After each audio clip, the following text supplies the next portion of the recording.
Bismillahirrahmanirrahim. Assalamualaikum warahmatullahi wabarakatuh. Bismillah, alhamdulillahilladzi arsala rasulahu bil huda wa dinil haq liyudhhirahu 'ala dini kullihi wa kafa billahi shahida.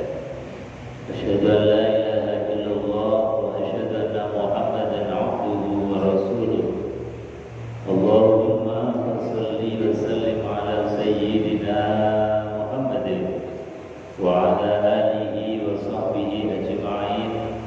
Rabbi shrah li sadri wa yassir li amri wa hlul 'uqdatam min lisani yafqahu qawli. Qala Allah ta'ala fi kitabil karim wa huwa asdaqul qa'ilin. A'udzu billahi samil 'alim minasy syaithanir rajim. Bismillahirrahmanirrahim. Ya ayyuhalladzina amanu taqullaha haqqa tuqatih wa la tamutunna illa wa antum muslimun. Shadaqallahu 'azim. Wa shadaqa rasuluhul karim wa nahnu 'ala dzalika minasyahidin. Alhamdulillahirabbil alamin. Bapak Ibu hadirin jemaah Majelis Ta'lim Masjid Mujahidin yang dimuliakan Allah Subhanahu wa taala. Pertama dan yang paling utama, kita bersyukur kepada Allah ditakdir kembali untuk bisa hadir di majelis ilmu, majelis yang mengenalkan baginda Rasulullah sallallahu alaihi wasallam, majelis yang mempelajari tentang akhlak mulia beliau baginda Rasulullah, yang harapan besarnya mudah-mudahan kita sekalian diakui sebagai umat beliau. Amin Allahumma amin. Kedua kalinya salawat dan salam kita aturkan kehadiran baginda Nabi besar Muhammad sallallahu alaihi wasallam yang uswah hasanahnya kita tiru, kita teladani. Insyaallah kita menjadi orang-orang yang mulia seperti mulianya Rasulullah sallallahu alaihi wasallam. Bapak Ibu hadirin jemaah yang dimuliakan Allah, kita lanjutkan kajian kitab Al-Barzanji. Di pertemuan yang kemarin telah disampaikan di umur 40 tahun beliau baginda Rasulullah sallallahu alaihi wasallam diangkat menjadi nabi dan rasul, mendapatkan wahyu yang pertama yaitu Iqra bismi rabbikal ladzi khalaq. Kemudian di artikel berikutnya, siapa saja yang kemudian percaya terhadap Rasulullah sallallahu alaihi wasallam. Di sini disebutkan wa awwalu man amana bi minar rijali Abu Bakrin sahibul ghari was-siddiqiyah. Wa awalu, dan orang yang pertama, man amana, yaitu orang yang beriman bihi kepada Rasulullah, minar rijali, dari orang laki-laki. Siapa dia?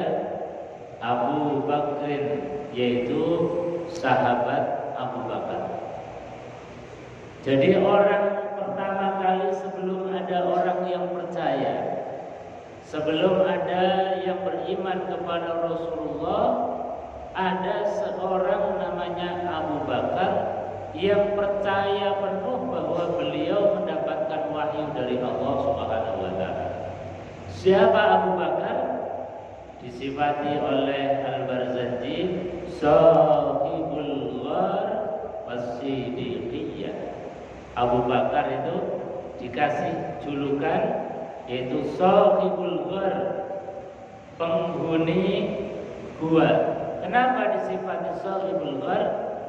Karena Abu Bakar juga yang menemani Rasulullah sallallahu alaihi wasallam ketika hijrah.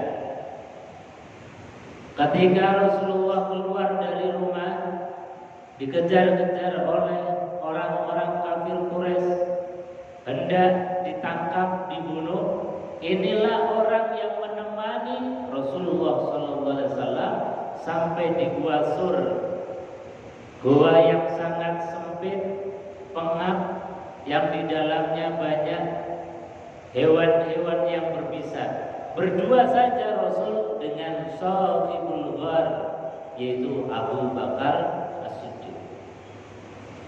Bahkan ketika Abu Bakar As-Siddiq itu kemudian tersengat oleh hewan yang berbisa, saking menahan dari sengatan, saking nikmatnya, saking sakitnya, melelehlah air mata Abu Bakar As-Siddiq sampai jatuh di pipinya Rasulullah yang sedang istirahat di pangkuan Abu Bakar As-Siddiq.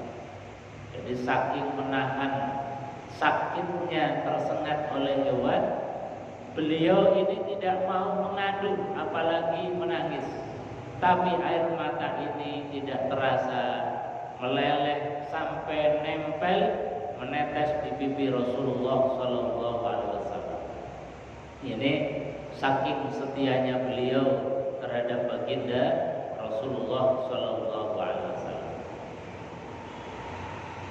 Kemudian Rasulullah Sallallahu Alaihi Wasallam menenangkan Abu Bakar yang ketika saat itu di pintu gua sudah banyak orang-orang kafir yang andai kata mereka itu menunduk sedikit, itu pasti akan melihat kakinya Rasulullah atau kakinya dari Abu Bakar As-Siddiq. Tapi Rasulullah Sallallahu Alaihi Wasallam kemudian menenangkan Abu Bakar As-Siddiq. Wahai Abu Bakar, tenang, tidak usah khawatir. Innallaha ma'ana, karena Allah bersama kita.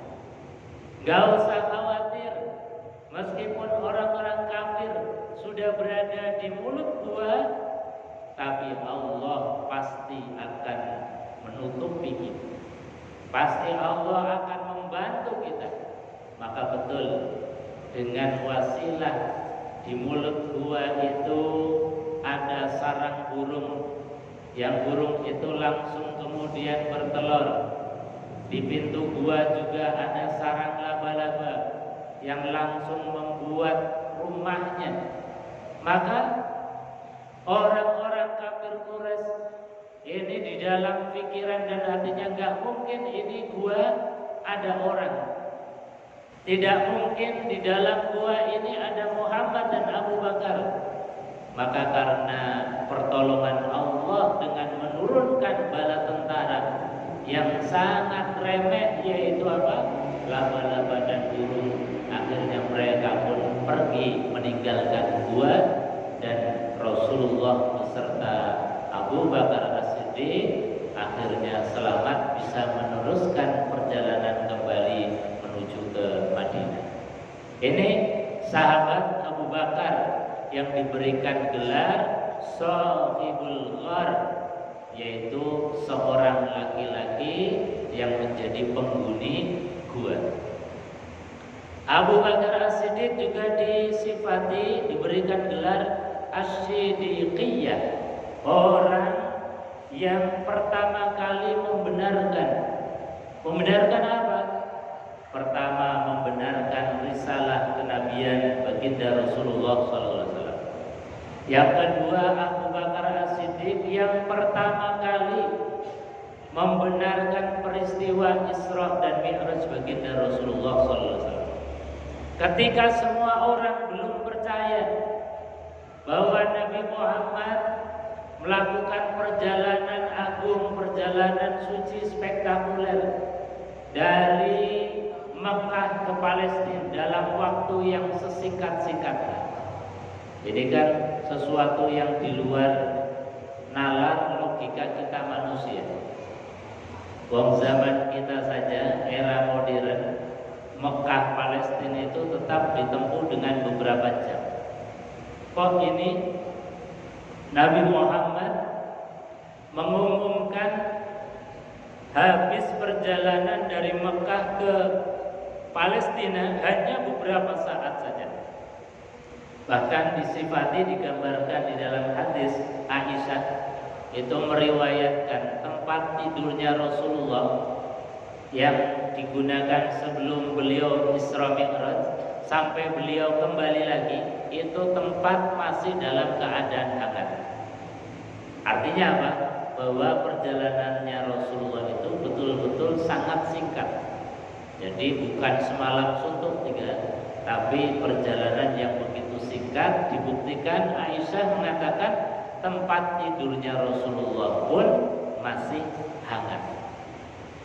Maka peristiwa Isra Mi'raj ini menggoncang dari pemikiran orang-orang saat itu. Tetapi bagi Abu Bakar, ketika disampaikan kepada beliau, wahai Abu Bakar, tadi Muhammad mengumumkan bahwasanya dia itu habis perjalanan dari Mekah ke Palestina. Kira-kira apa pendapatmu? Apa jawab Abu Bakar? Kalau memang itu yang menyampaikan adalah Rasulullah Muhammad SAW, maka tidak ada keraguan bahwa itu pasti benarnya. Nah, ini satu kalimat yang luar biasa. Ketika orang dalam keadaan ragu, tidak percaya terhadap peristiwa Isra Mi'raj, tetapi Abu Bakar adalah orang yang dengan tegas mengatakan kalau itu yang mengatakan adalah Muhammad Rasulullah, maka tidak ada keraguan lagi bahwa itu pasti adalah benar adanya. Makanya Abu Bakar ini kemudian diberikan gelar As-Siddiq. Ini kemudian di kitab Al-Barzanji bahwa mensifati Abu Bakar adalah Shahibul Ghar Was-Siddiqiyah. Beliau adalah penghuni gua, juga beliau adalah orang yang benar, orang yang pertama kali membenarkan peristiwa Isra Mi'raj Rasulullah SAW. Ini laki-laki pertama yang beriman kepada Rasulullah. Wa minas sibyan Aliyun, dari golongan anak-anak yang pertama kali mengimani Rasulullah adalah sahabat Ali. Ali, saudaranya Rasulullah, adalah juga termasuk orang yang pertama kali dari golongan anak-anak. Wa minan nisa, dan dari perempuan yang pertama kali mengimani Rasulullah adalah Khadijatul lati sabbatallahu biha qalbuhu wa waqa. Jadi perempuan yang pertama kali mengimani adalah Khadijah. Dari laki-laki yang pertama kali mengimani adalah Abu Bakar. Dari golongan anak-anak yang pertama kali beriman adalah sahabat Ali karramallahu wajhah. Wa minal mawali Zaid bin Harisah, dan dari golongan hamba atau mawali adalah Zaid bin Harisah. Yang ini adalah anak angkatnya Rasulullah sallallahu alaihi wasallam. Wa minal ariqa Bilal alladhi azzabahu billahi Umayyah. Dari golongan apa yang disebut sebagai al-ariqah, yaitu budak. Ada budak pertama kali yang masuk Islam, yaitu Bilal, sahabat Bilal. Ini adalah orang yang alladzi azzabahu billah, yang saat itu sedang disiksa oleh majikannya, yaitu Umayyah. Ditempatkan di tempat yang sangat panas, disiksa oleh majikannya. Kemudian datanglah Abu Bakar As-Siddiq, sahabat Rasulullah yang kaya raya, gak mentolo, gak tega melihat orang dalam keadaan disiksa. Kemudian apa? Dibeli oleh Abu Bakar As-Siddiq, akhirnya kemudian masuk Islam. Ini sahabat Bilal yang menjadi muazzinnya Rasulullah sallallahu alaihi wasallam. Wa aulahu maulahu Abu Bakrin minal itqi ma aula. Summa aslama Utsman, kemudian berturut-turut masuk Islam sahabat Utsman. Wa Sa'dun, dan sahabat Sa'ad. wa Sa'idun dan juga sahabat Sa'id, wa Talhah dan juga Talhah, wa Ibnu Auf dan Abdurrahman bin Auf, wa Ibnu Ammatihi Sofiyah dan juga anak dari bibinya yaitu Sofiyah. Ini mulai berturut-turut satu persatu masuk Islam, bersyahadat di hadapan Rasulullah sallallahu alaihi wasallam. Wa ghairuhum mimman anhalahu Siddiq raqiqat tasdiqi wa sabr. Dan kemudian yang lain orang-orang yang dibantu oleh Abu Bakar As-Siddiq, diberi minum, diberikan bantuan makan, akhirnya apa?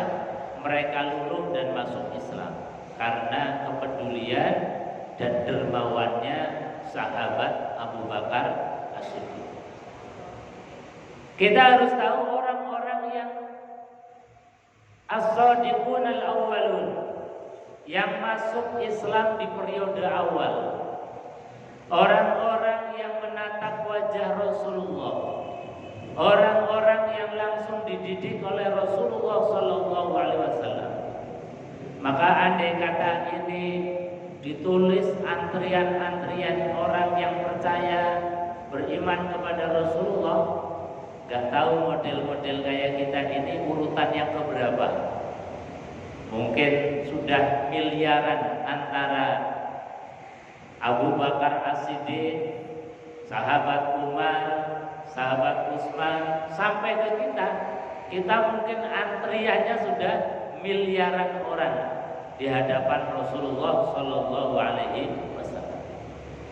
Tetapi ada satu kegembiraan, ada motivasi dari Rasulullah sallallahu alaihi wasallam.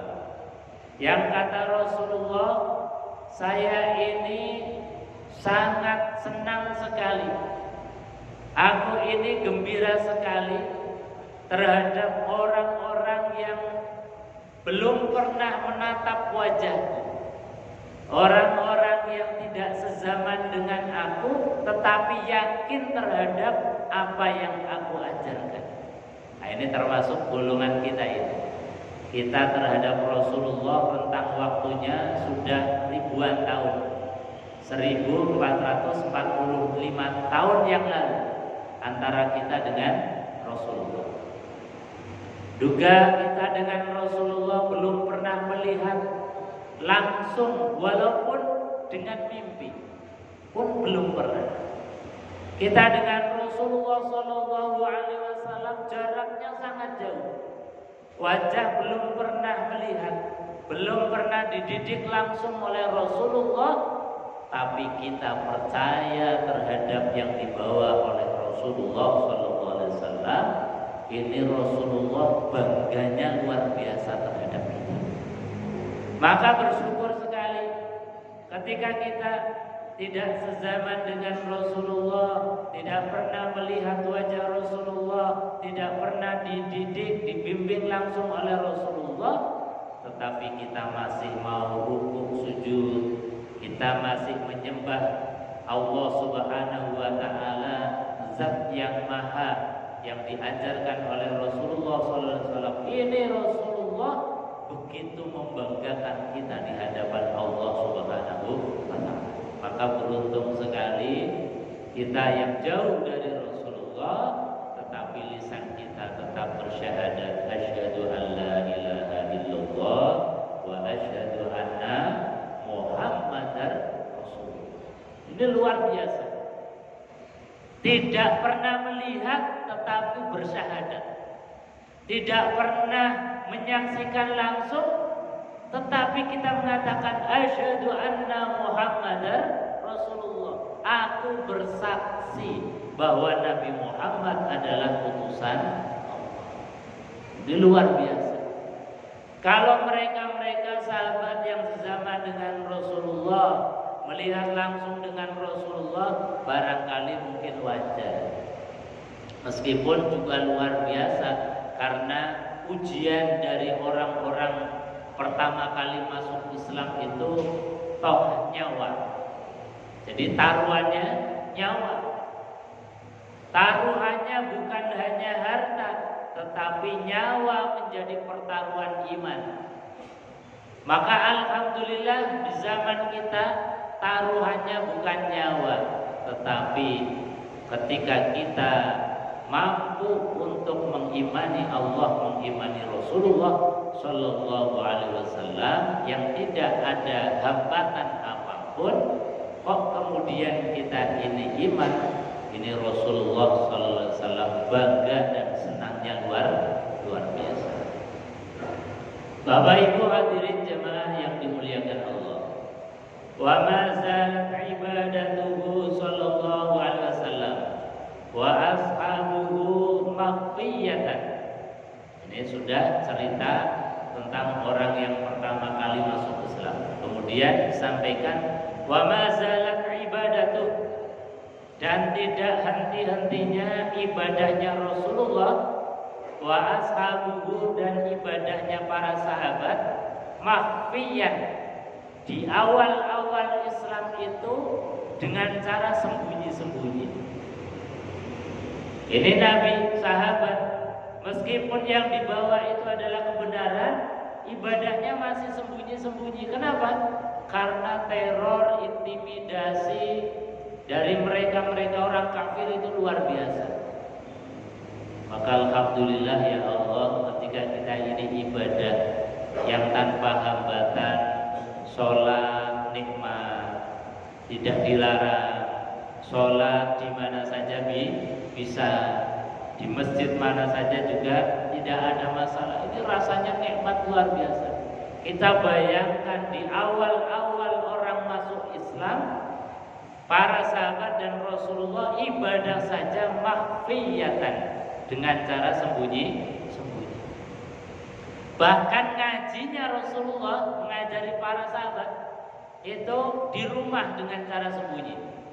Dulu namanya Darul Arqam. Jadi rumahnya Pak Arqam itu kalau sekarang sudah nggak ada situsnya karena sudah dibongkar menjadi Masjidil Haram, pelebaran masjid. Dulu Rasulullah ngajari seperti ini, itu di rumah namanya Darul Arqam. Maka di antara sunnahnya kita itu paling tidak rumah itu dijadikan sebagai tempat pengawasan, tempat untuk ngaji. Orang datang setahun sekali, jangan pernah rumah kita belas tidak ada ngaji di dalamnya. Makanya Rasulullah SAW itu beliau bersabda, nawiru buyutakum bis-shalah wa qiraatil Qur'an. Hiasilah dan terangilah rumahmu itu dengan dua hal. Pertama bis-shalah, dengan memperbanyak sholat sunnah di rumah kita. Wa qiraatil Qur'an, dan juga untuk membaca Al-Qur'an. Kalau rumah tidak pernah dijadikan sebagai tempat sholat, dijadikan tempat ngaji, itu kalau dilihat dari langit seperti kuburan. Gelap gulita, nggak ada sinar cahayanya sama sekali. Makanya kata Rasulullah SAW ketika ditanya, wahai Rasulullah, kalau rumahku yang setiap hari ini ditempati itu seperti apa? Kata Rasulullah, baituka kal maqabir, rumahmu itu hanya laksana kuburan belaka. Kuburan kalau kita bongkar isinya onggokan daging dan tulang-tulang. Itulah kita. Jadi kalau tidak ada sholatnya, tidak ada ngajinya, itu tidak lain dan tidak bukan rumah kita itu sebetulnya adalah kuburan. Maka supaya tidak menjadi kuburan, supaya rumah kita ini bercahaya, jadikanlah tempat rumah kita untuk ngaji. Makanya seperti Rasulullah SAW di era-era awal ngajinya di Darul Arqam, rumahnya Pak Arqam, dijadikan sebagai tempat taklim. Makanya ngaji yang muter dari rumah ke rumah itu bagus, karena zaman Rasulullah ya rumah dijadikan sebagai tempat ngaji. Jangan sampai belas satu tahun gak pernah rumah kita disinggahi untuk tempat ngaji. Ini bagus kan? Sebagai tarbiyah pendidikan bagi kita. hatta unzilat alaihi fasda' bima tu'mar fajahara bidu'a'il khalqi ilallah. Jadi di era-era awal Rasulullah dalam ibadah masih sembunyi-sembunyi. Ketika ngaji, pengajian, mendidik sahabat itu juga masih sembunyi-sembunyi. Hatta unzila, sampai ketika ada ayat turun kepada Rasulullah, fasda' bima tu'mar. Wahai Rasulullah, sekarang sampaikan bima tu'mar, terhadap apa yang aku turunkan kepada engkau, sekarang sampaikan secara terang-terangan. Ayat ini turun ketika sahabat Umar itu sudah masuk Islam. Jadi masuknya Islam Umar itu membawa amunisi, membawa kekuatan Rasulullah untuk berdakwah secara terang-terangan. Karena apa?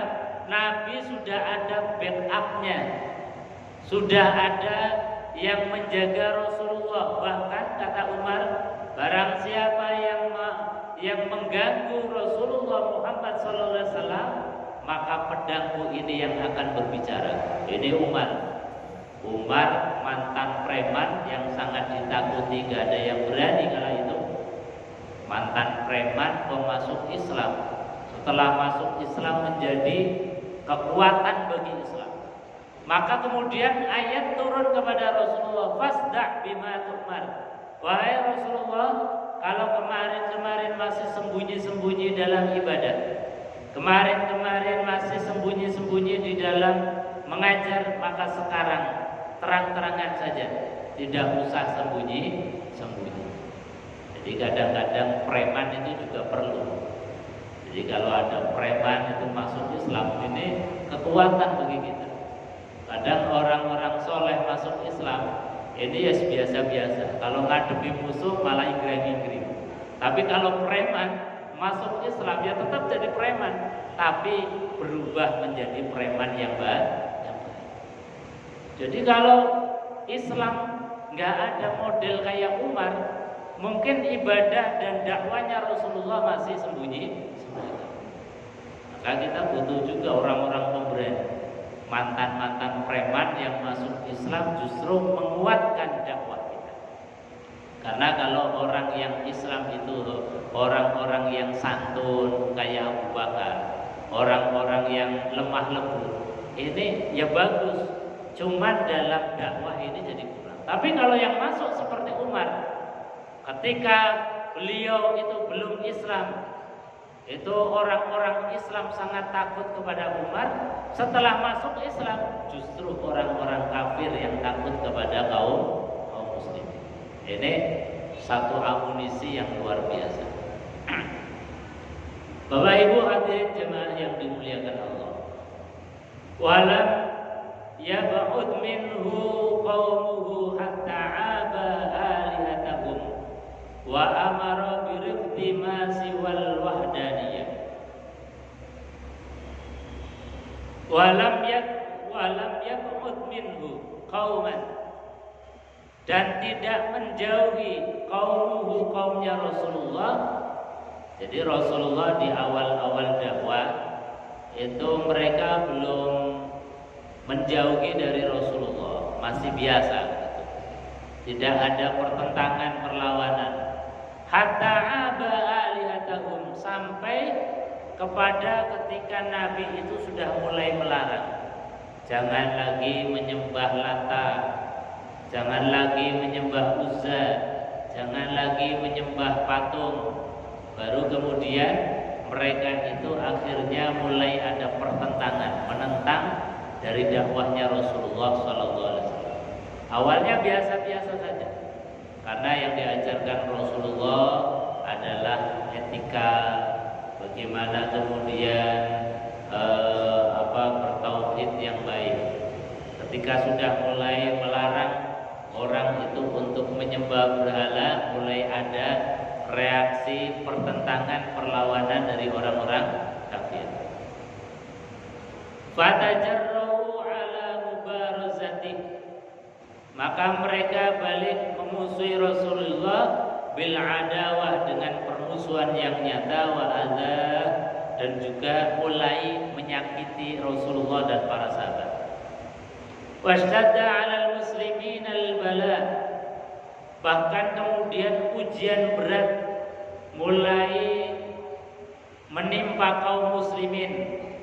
Fahajaru fi sanatil khamsi, maka ketika pertentangan perlawanan sudah mulai sangat berat dirasakan oleh kaum muslimin, kemudian di tahun kelima ini Rasulullah SAW hijrah pertamanya Rasulullah ilan nahiyah an-Najasyiyah, yaitu ke daerah Najasyi, atau kalau sekarang adalah Ethiopia.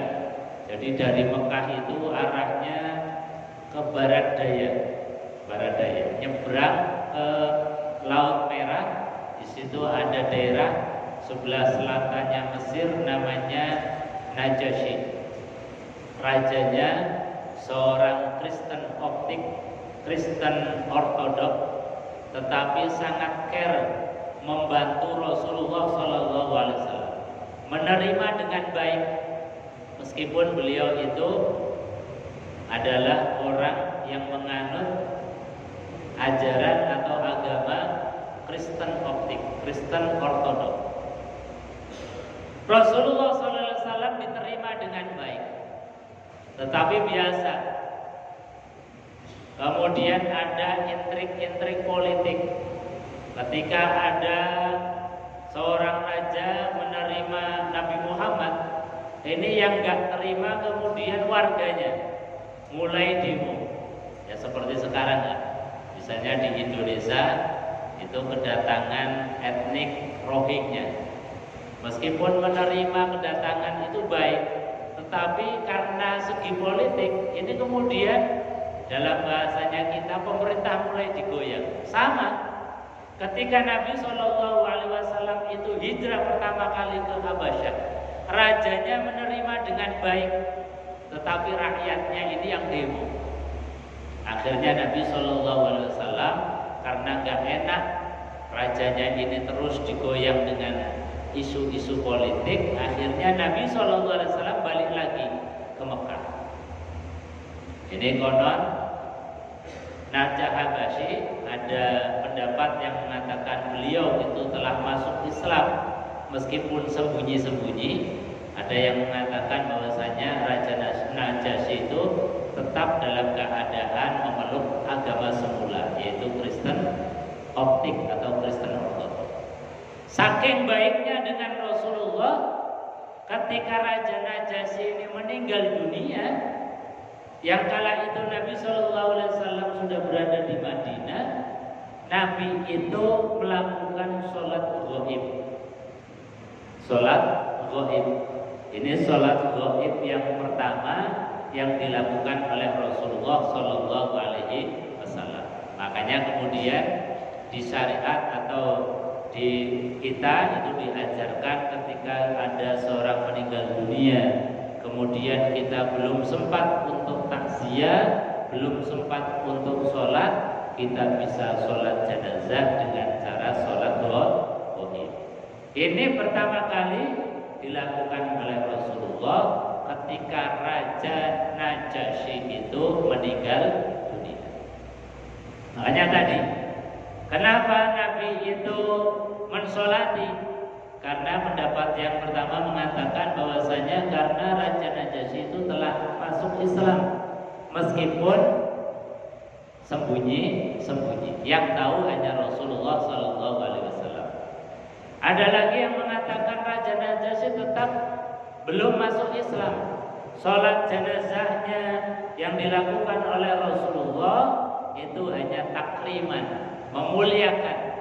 Karenanya sholat jenazah itu kan bukan seperti sholat yang biasa, yang ada rukuk dan sujudnya, tidak. Karena apa? Karena sholat jenazah itu hanya dalam rangka memuliakan dari jenazah yang meninggal dunia. Makanya meskipun itu non muslim, Najasyi, Nabi tetap melakukannya dengan sholat ghaib. Ini diantara apa yang disebutkan oleh para ulama. Jadi hijrah yang pertama adalah ke Najasyi. Fahadaba alaihi ammuhu Abu Talib, fahabahu kullum minal qaumi wa tahama. Ini sudah dalam pembahasan tentang hijrahnya Rasulullah. Kemudian diterangkan di dalam bab ini, orang yang paling menjaga Rasulullah adalah ammuhu, yaitu pamannya Abu Talib. Abu Talib, fahabahu kullum minal qaumi wa tajal.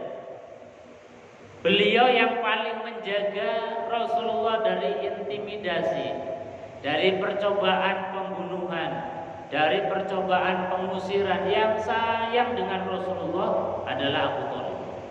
Yang paling menjaga Rasulullah adalah Abu Talib. Wa furidu alaihi qiyamun ba'din minas sa'atil lailiyah. Makanya ketika paman Abu Talib itu meninggal dunia, susahnya Rasulullah SAW itu luar biasa.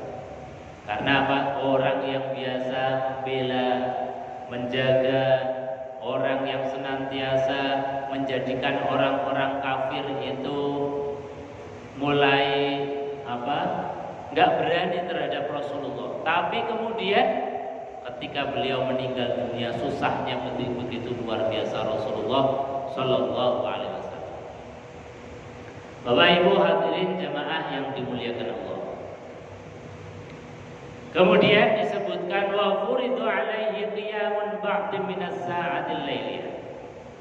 Ibadah yang pertama kali difardukan kepada Rasulullah sallallahu alaihi wasallam adalah qiyamul lail minas sa'atil lailiyah. Jadi ibadah malam qiyamul lail itu adalah ibadah yang pertama kali diperintahkan kepada Rasulullah sallallahu alaihi wasallam. Disebutkan, ya ayyuhal muzammil qumil laila illa qalila aw zid alaihi wa rattilil qur'ana tartila. Wa minal laili, dan di sebagian malam, qumil laila illa qalila, bangunlah di malam hari illa qalila, kecuali sedikit. Sedikit itu yang bagaimana? Niswahu aw yanqus minhu qalila. Jadi kata Allah, malam itu misalnya 8 jam. Itu ya mintanya Allah 50-50. Separuh untuk Allah, separuh untuk kita. Jadi 4 jam untuk Allah, 4 jam untuk kita. Auzid alaih, kalau bisa yang untuk Allah itu ditambahi lagi. Dan yang untuk kita, jatahnya kita kalau bisa sedikit saja. Ini di awal-awal perintahnya Allah kepada Rasulullah itu, bangun di malam hari, kemudian untuk ibadah. Tsumma nusikha biqaulihi ta'ala faqra'u ma tayassara minhu. Kemudian perintah ini dinasakh. Dinasakh itu dihapus, kemudian diganti dengan perintah yang lebih ringan, faqra'u ma tayassara minal Qur'an. Maka ibadahlah dan bacalah dari Al-Qur'an itu yang paling mudah. Ini sudah mulai ada keringanan dari Allah. Andai kata ini adalah kewajiban yang sampai sekarang masih, ini alangkah susahnya kita ibadah kepada Allah Subhanahu wa ta'ala. Coba bayangkan disuruh bangun malam. Yang malam itu kata Allah 50-50, 4 jam untuk ibadah. Kalau disuruh qiyamul lail saja, kadang tarawih, kita pilihnya yang paling cepat. Yang paling cepat, yang paling banter, yang paling kemudian imamnya itu cepat-cepatan, paling laris. Tapi itu kemudian dinasakh, diganti. Ya sudah, kata Allah, yang penting ibadah di malam hari, faqra'u ma tayassara minal Qur'an. Kemudian baca dari Al-Qur'an yang paling mudah. Nah ini sudah kemudian mulai ada rukhsah keringanan dari Allah Subhanahu wa ta'ala. Wa furidu alaihi rak'atani bil ghada wa rak'atani bil 'ashiyah. Kemudian dinasah lagi, diganti lagi. Perintah salat di awal-awal itu adalah salat 2 rakaat di waktu pagi dan 2 rakaat di waktu sore. Ini kewajiban yang di awal ketika Rasulullah SAW itu belum menerima kewajiban sholat 5 waktu. Summa nusikha biijabis sholawatil khamsi fi lailatul masra. Kemudian ini pun diganti lagi. Jadi sudah tidak ada kewajiban 2 rakaat pagi, 2 rakaat sore, dan juga tidak ada kewajiban qiyamul lail, sudah diganti dengan sholat 5 waktu. Ada zuhur, ada asar, ada maghrib, ada isya, ada subuh. Tetapi bagi Rasulullah SAW kewajiban qiyamul lailnya masih. Kenapa? Karena Rasulullah SAW punya permohonan khusus kepada Allah. Permohonannya apa? Untuk diberikan syafaatul uzma, diberikan syafaat untuk memberikan pertolongan syafaat kepada umatnya. Maka Rasul diberikan hak syafaat, tetapi punya kewajiban harus qiyamul lail selama hidup beliau Rasulullah sallallahu alaihi wasallam. Maka ketika kita ini pengen nolong Rasulullah, enggak memberatkan Rasulullah, supaya Rasulullah tidak repot-repot mensyafaati kita, menolong kita, ayo kita bantu Rasulullah dengan menjaga sholat kita. Dengan menjaga sholat itu artinya enggak merepoti Rasulullah. Dengan kita menjaga sholat kita itu berarti kita betul-betul sayang kepada Rasulullah Sallallahu Alaihi Wasallam. Maka tadi kita sudah diberikan kewajiban sholat 5 waktu yang enggak berat. Jadi cukup kita sholat zuhur paling banter 5 menit, sholat asar paling banter 5 menit. Jadi paling banter sholat dalam sehari semalam ya 25 menit kita untuk taqarrub ila Allah. Maka jangan kemudian kita ini tinggalkan waktu sholat yang sudah ditetapkan oleh Allah Subhanahu wa Ta'ala. Bapak Ibu hadirin jemaah yang dimuliakan Allah.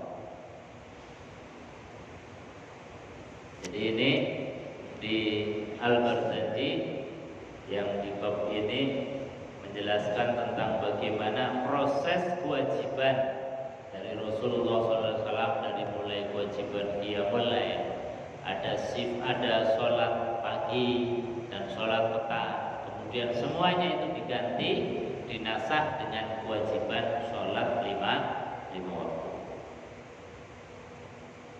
Wa mata Abu Thalib fi nisfi Syawal min 'ashiril bi'sati wa azumat bimautihi raziyah. Ini menjelaskan lagi kemudian paman beliau Abu Thalib di pertengahan bulan Syawal di tahun ke-10 kenabian Rasulullah itu beliau kemudian meninggal dunia, yang menjadikan Rasulullah SAW sangat sedih. Watalatu Khadijah, tidak selang lama, hanya 3 hari kemudian menyusul ba'da salasati ayyam, setelah 3 hari meninggalnya paman beliau, 3 hari berikutnya menyusul istri beliau yang tercinta yaitu Khadijah, disusul meninggal dunia. Wasyaddal bala, maka ini adalah cobaan yang sangat berat alal muslimina ghurab, terhadap orang muslim. Makanya kemudian tahun itu disifati sebagai amul huzn, tahun duka cita.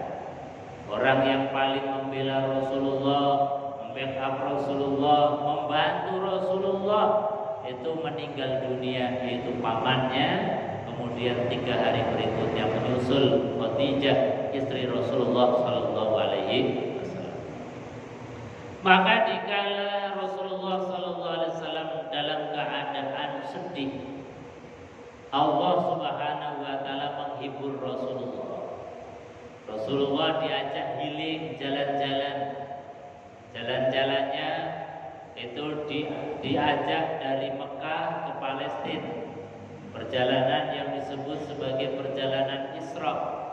Kemudian dari Palestina diangkat Rasulullah SAW ke langit 7 sampai ke Sidratul Muntaha, bertemu dengan Allah Subhanahu Wa Taala.